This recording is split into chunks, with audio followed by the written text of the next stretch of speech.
Halo semuanya, selamat datang di channel Fitra Eri. Citroen is back. Akhirnya merek Prancis yang legendaris itu kembali ke Indonesia, dan ini video yang cukup bersejarah buat saya karena ini akan menjadi pertama kalinya saya mengendarai Citroen era modern. Dan ini sudah lama sekali saya tunggu momen ini. Sejak Citroen itu hilang dari Indonesia dan akhirnya kembali lagi dipegang oleh Indomobil. Dan ini mobil sebenarnya dipinjam untuk review di Autodriver. Jadi nanti Anda akan bisa lihat review lengkapnya di Autodriver. Tapi di video kali ini lebih ke perasaan saya ketika pertama kali bertemu lagi dengan Citroen. Dan apakah Citroen masih bisa tetap mempertahankan DNA-nya. Walaupun yang pertama kali saya coba di Indonesia ini adalah Citroen C3, C3 yang artinya itu adalah entry level modelnya. Di atasnya dia masih ada EC4 yang elektrik dan ada C5 Aircross. Tapi saya pengen coba Citroen yang versi paling basicnya, karena sebuah Citroen even di model yang paling basicnya harusnya tetap memiliki sebuah DNA Citroen yang membuatnya tidak sama dengan mobil lainnya, yang membuat dia terasa spesial. Karena Citroen dari dulu bukan sekedar mobil untuk bertransportasi, bukan sekedar mobil yang dibeli hanya dengan melihat aspek rasional, tapi ini adalah mobil yang diciptakan untuk dicintai. Nah, sekarang saya akan melihat berbagai aspek dari mobil ini. Apakah mobil ini masih bisa hadir sebagai Citroen yang dicintai?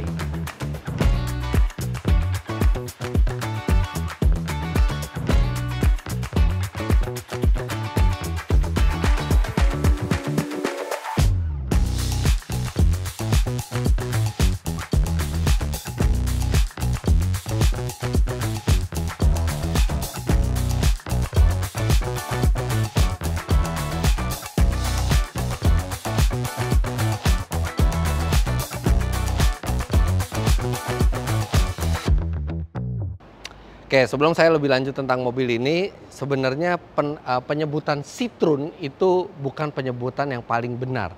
Karena kalau menurut bahasa Prancisnya, Citroen itu dipronounce sebagai Citroën. Citroën. Tapi kayaknya kurang familiar dan kita akan sebut saja dengan Citroen. Karena Citroen itu yang sudah melekat lah di Indonesia. Nah, Citroen C3 ini dijual dengan harga yang mengagetkan. Ya oke, memang ini dirakit di India, tapi tetap aja ini adalah sebuah brand Eropa yang artinya R&D-nya juga melibatkan orang Eropa. Dan kita tahu sesuatu yang dibuat di Eropa biasanya harganya mahal, tapi ini harganya di 200-an, kecil. Artinya nggak beda jauh dengan produk-produk LCGC. Dan ini mobil CBU, artinya dia juga pajaknya tinggi, artinya ini harga yang sangat reasonable, harga yang sangat menggoda. Citroen C3 ini hanya tersedia dalam satu varian, dia mesinnya 1200 cc, 3 silinder dengan tenaga sekitar 82 HP dan transmisi manual. Jadi benar-benar ini model yang paling basic dari Citroen. Tapi kalau kita lihat dari luar langsung, lihat dong, ada sejumlah detail-detail yang tidak biasa. Ini dikapesin, lekukannya seperti ini. Terus kemudian aksen oranye di sini. Bahkan bentuk lampunya itu juga tidak biasa. Kemudian kalau kita ke samping, ini buat apa coba? Ini buat apa? Nggak ada, benar-benar untuk estetika. Dan ini ada over fender hitamnya dan ada panel hitam juga di pintu, tapi diberikan panel oranye di sini. Ada oranye di sini. Jadi ini model yang two tone ya. Kemudian ini roof rack-nya, lihat ada sudut-sudut yang tidak biasa gitu, yang tidak kita temukan di mobil lain. Kemudian even ini two tone, ada satu garis lagi di sini ditambahkan. Begitu juga di belakang, pahatan dari lampu belakangnya ini juga tidak biasa dan bahkan terkesan ini dari mobil kelas yang lebih mahal gitu. Ada emblem Citroen-nya di dalam. Kemudian panel oranye lagi. Panel oranye lagi. Ini adalah lampu kabut fog lamp belakang. hampir nggak ada mobil di kelasnya harga 200-an kecil, baik itu SUV, compact ataupun LCGC yang memiliki lampu kabut belakang dengan diletakkan di tengah seperti ini. Ada kamera parkirnya juga. Jadi ini mobil yang funky ini, lihat. Bentuk roof racknya itu sangat tidak biasa gitu loh. Jadi walaupun di model yang termurahnya, dia memberikan sejumlah sentuhan yang menegaskan ke orang yang melihat bahwa ini bukan mobil berukuran mini yang biasa. Dan ketika orang melihat logonya di depan, oh yes, ini logo yang legendaris Citroen. Dan logonya ini terintegrasi dengan grill ya. Karena Citroen itu bentuk logonya seperti ini, jadi dengan mudah mereka langsung mengintegrasikannya ke grill, jadi rapih sekali. Secara tampilan, ini di rentang harganya ini adalah mobil dengan penampilan yang paling funky, sekaligus terlihat mahal mobilnya, walaupun harganya nggak begitu mahal. Nah sekarang kita lihat ke dalamnya ya. Kita lihat bagasinya dulu. Udah pasti bagasinya nggak gede ya, karena ini bukan mobil yang besar. Tapi ini bukannya elektrik. Dan ini space-nya tidak panjang, tapi dia dalam. Jadi masih bisa menampung 315 liter, yang mana itu cukup banyak. Dan satu yang saya suka, Citroen memberikan tray di sini sehingga menjaga privacy dari barang-barang yang ada di dalam, serta proper sekali ada wiper belakang dan ada defogger juga, serta ini. Sebenarnya ini kan nggak perlu, kita bisa langsung nutup seperti ini. Ya mungkin kalau orang nggak nyampe, dia bisa dari sini.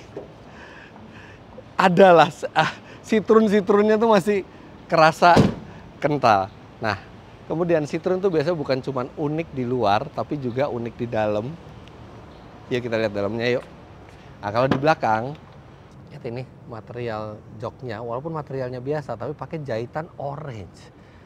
Walaupun ini tidak membawa dampak ke harga yang besar, tapi membuat ini jadi terlihat lebih anak muda di dalam. Ini superior di belakangnya, bukan karena legroomnya. Legroomnya sih normal lah, normal standar di kelasnya. Tapi betapa tingginya bangku belakang ini, jadi saya yang tingginya 177 cm aja, itu paha tuh tersangga dengan baik dengan kursi ini. Serta ya nggak banyak fitur di sini, tapi ada 2 buah USB slot. Padahal rata-rata mobil di kelas ini kadang-kadang cuma ngasih 1, bahkan kadang-kadang ada yang nggak ngasih, tapi ini ada 2 buah USB slot. Dan saya aja nggak mentok di belakang. Tapi di depan yang lebih funky. Yuk lihat yuk.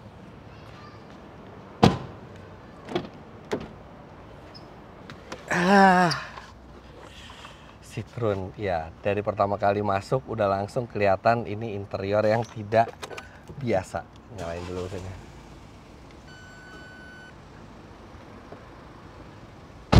Mesinnya 3 silinder ya, jadi ada getaran khas 3 silinder. Nggak terlalu mengganggu, tapi ya ada kerasa getaran khas 3 silinder. Kalau kita gas, kalau begitu digas dia jadi halus. Dan suaranya ya khas 3 silinder. Oke. Instrumennya lucu banget, kecil, full digital. Dan unik ya lagi-lagi. Mobil apa sekarang yang nggak ada RPM-nya? Dan Citroen memilih nggak ada RPM-nya. Tapi ya itulah Citroen yang kadang-kadang melakukan sebuah keanehan gitu ya. Tapi keanehan itu yang bikin mobil ini jadi unik. Kemudian di sini, ini ada apa ini? Ini apa ini? Ini apa, Ref? Ini apa? Kartu kali, Mas. Kartu nggak cukup. Tapi ini ada tandanya kayak kartu atau kunci. Enggak juga. Ini apa ya? Ini seperti ini nih.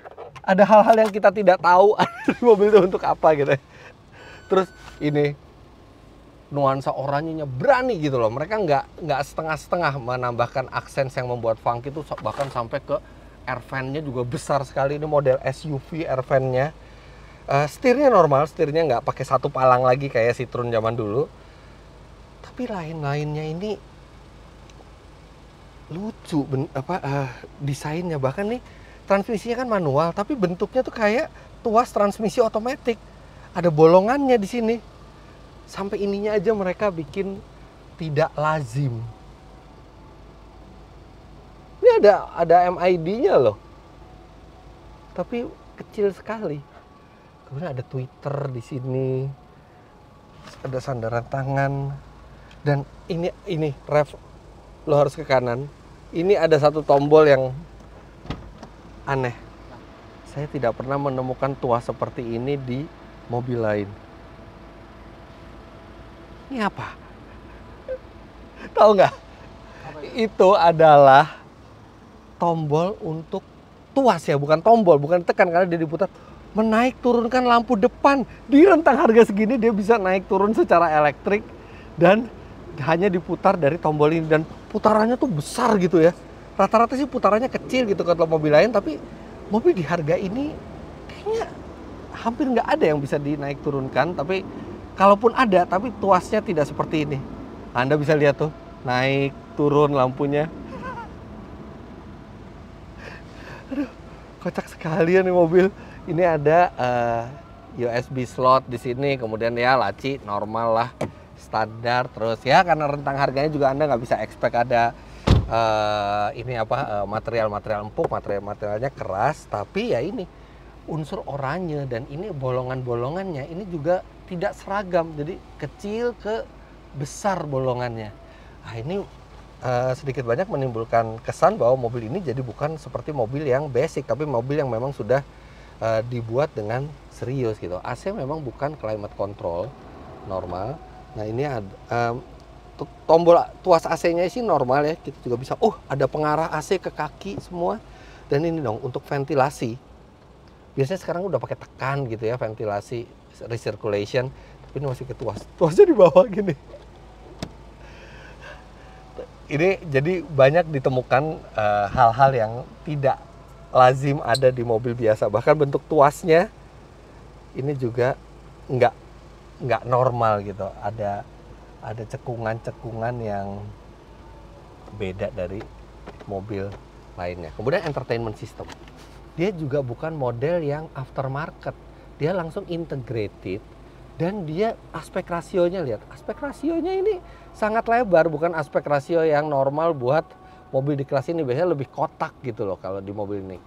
Kayak di mobil-mobil yang LCGC gitu ya. Dia cenderung kotak. Tapi ini dia ini lebih dari sinematik, ini lebih dari 16.9, dan dia sudah support wireless Apple CarPlay dan Android Auto. Nah ini dia juga responsif nih, jadi kita pencet apa dia langsung terjadi reaksi yang cepat dari entertainment systemnya.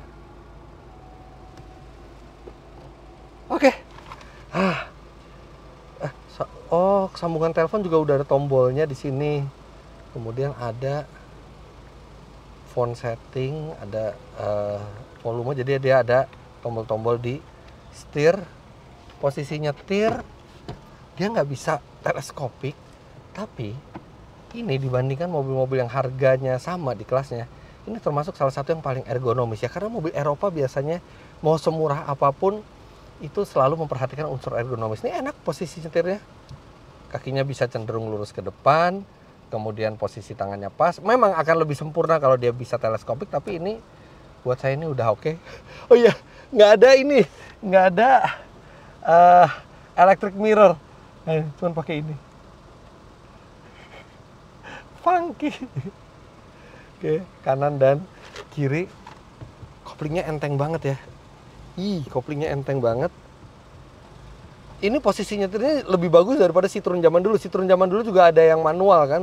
Dulu lebih kaku. Ini sekarang lebih enak nih posisi nyetirnya. Udah, langsung jalan aja karena saya penasaran banget. Rasanya Citroen, saya udah lama nggak nyetir Citroen. Citroen terakhir yang saya setir itu nggak ada. Nggak pernah saya itu nyetir Citroen sama sekali. Saya pernah naik GS, saya pernah naik BX, tapi saya nggak pernah nyetir. Dan ini artinya pertama kali saya akan nyetir Citroen seumur hidup saya. Oke, Let's go. Oke, pertama kalinya nyetir Citroen. Oke, ini koplingnya enteng dan setirnya enteng banget. Jadi buat di dalam kota nih masih oke. Tapi saya nggak mau di kemacetan aja. Sekarang kita langsung ke jalan tol. Saya itu belum pernah punya Citroen, belum pernah nyetir Citroen juga. Tapi dari dulu saya selalu mengagumi Citroen. Saya ingat pertemuan pertama saya dengan Citroen itu di tahun 80-an ya, 80-an. Ketika itu nenek saya itu kemana-mana pakai Citroen GS. Citroen GS itu dulu entry levelnya Citroen.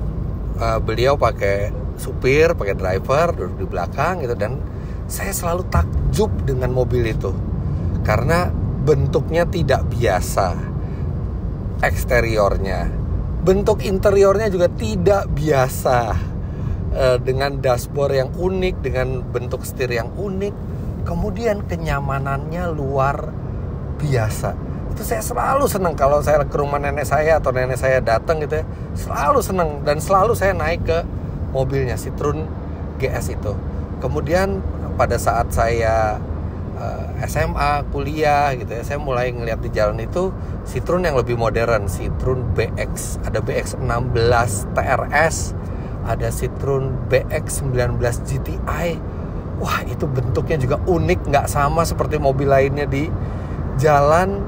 Kemudian suspensinya terutama yang luar biasa khasnya Citroen itu kan, hidropneumatik, yang membuat mobil itu bahkan bisa berjalan dengan 3 ban saja dan bantingannya tuh luar biasa nyaman.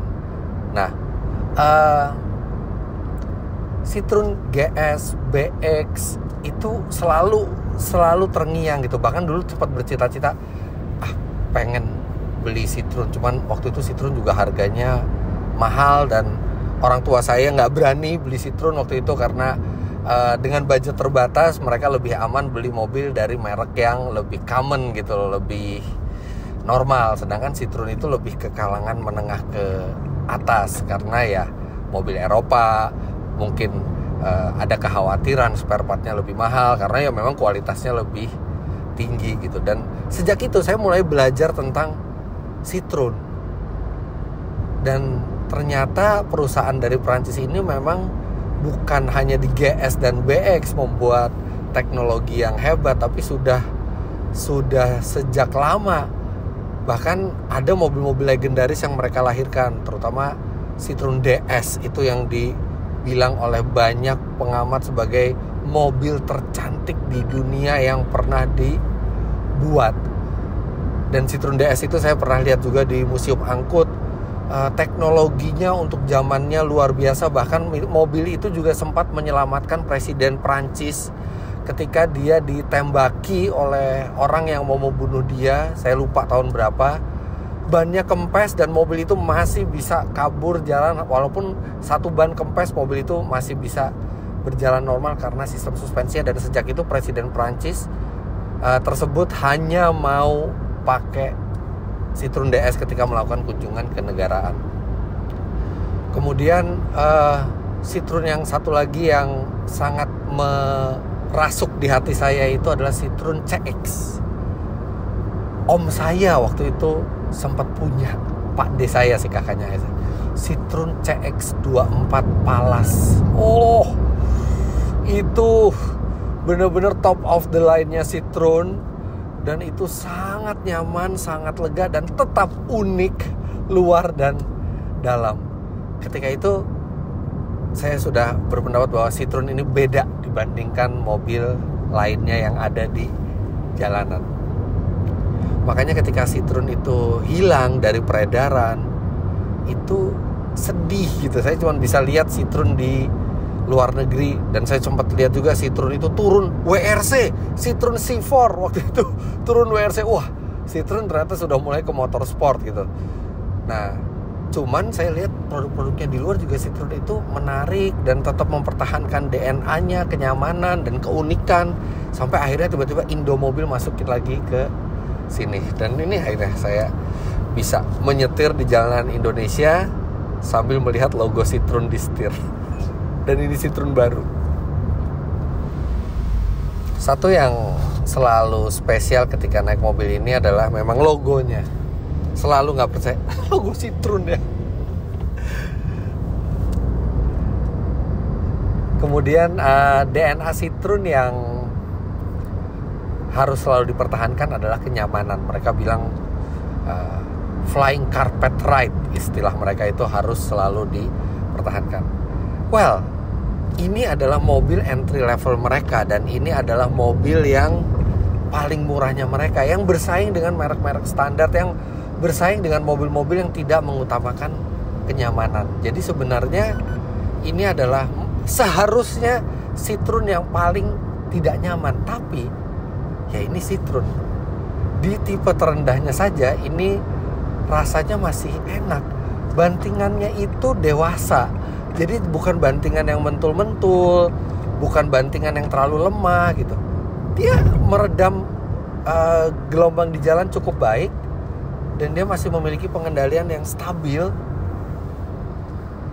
dan dia masih bisa dirasakan kenyamanannya. Terasa beda dibandingkan produk-produk lain dengan harga yang setara. Ini terasa suspensinya lebih Eropa, lebih membuai, apalagi ketika di jalan tol seperti ini. Anda bisa pede bermanuver, tapi sambil merasakan flying carpet ride-nya itu.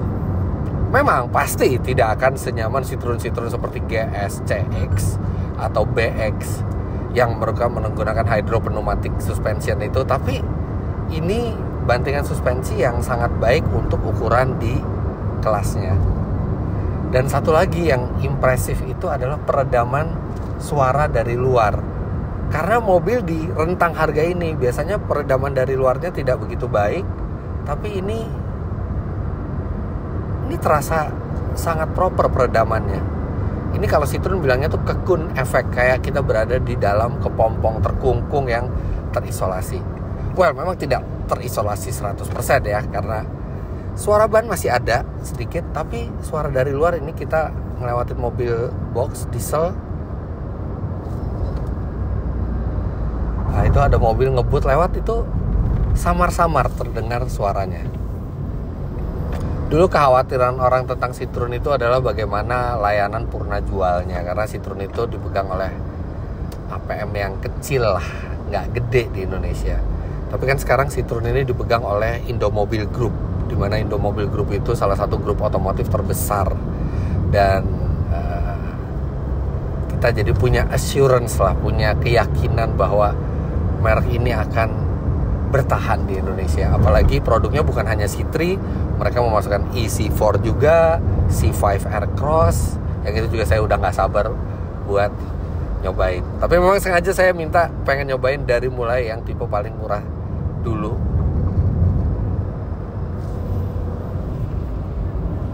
Enteng semuanya, setirnya enteng, koplingnya enteng. Nah, itu ada bunyi tutut tadi ya beberapa kali. Jadi mobil ini juga dilengkapi dengan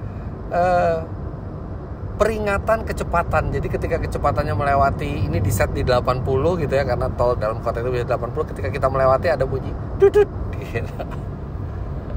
Senangnya Citroen kembali ke Indonesia. C3 ini sebenarnya bukan produk global ya. Jadi ini adalah Citroen yang dibuat untuk pasar Asia dan Amerika Selatan. Tapi meski begitu, Citroen tetap bilang bahwa semua dibuat dengan standarnya Citroen. Bahkan flying carpet ride dan cocoon effect-nya itu juga dipertahankan seoptimal mungkin, walaupun memang itu adalah hal yang sulit untuk mobil seringan dan sesederhana ini. Tapi ini enak bantingannya.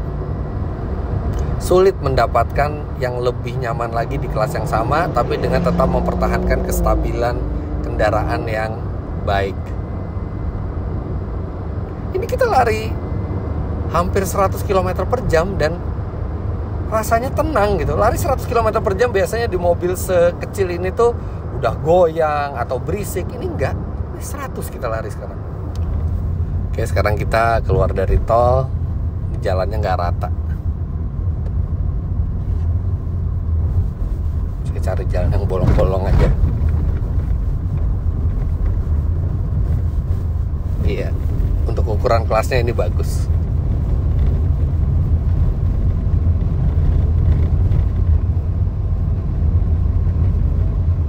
Sambil ngelamun gini nih, sambil mikirin model-model Citroen. Saya tuh selalu senang kalau ada merek baru itu muncul di Indonesia, atau merek lama yang sudah hilang kembali lagi ke Indonesia. Oke, kita jalan-jalan lagi sambil balik ke tempat tadi.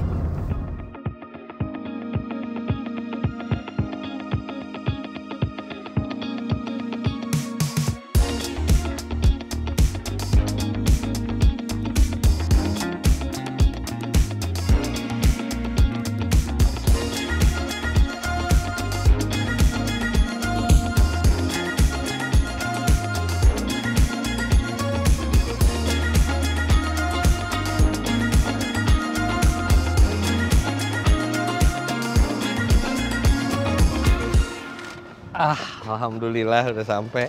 Seneng banget rasanya nyetir Citroen dan Citroen kembali beredar di Indonesia. Definitely mobil ini memiliki sejumlah unique selling point, sejumlah hal yang tidak biasa, dan tetap memiliki DNA Citroen yang kuat.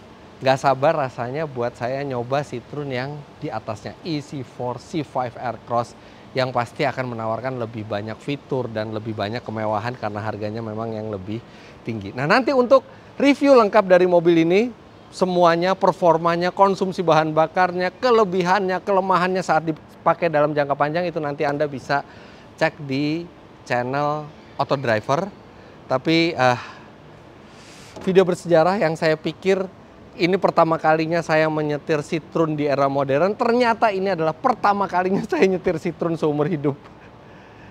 Jadi ini mobil yang cukup layak menyandang nama Citroen, walaupun harganya benar-benar mengejutkan karena harganya sangat-sangat reasonable.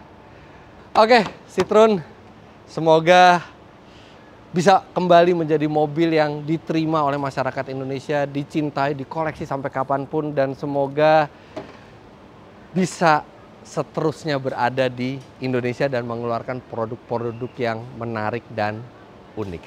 Oke, jadi begitulah video kali ini, pertemuan pertama dan menyetir Citroen pertama kalinya. Jangan lupa Anda klik like bila menyukai video ini, komentar di bawah, dan subscribe ke channel Fitra Eri jika Anda belum. Subscribe juga channel Auto Driver untuk review lengkap mobil ini. Terima kasih banyak Anda sudah menyaksikan. Follow Instagram saya di sini @fitra.eri. Sampai jumpa di video selanjutnya. Bye-bye.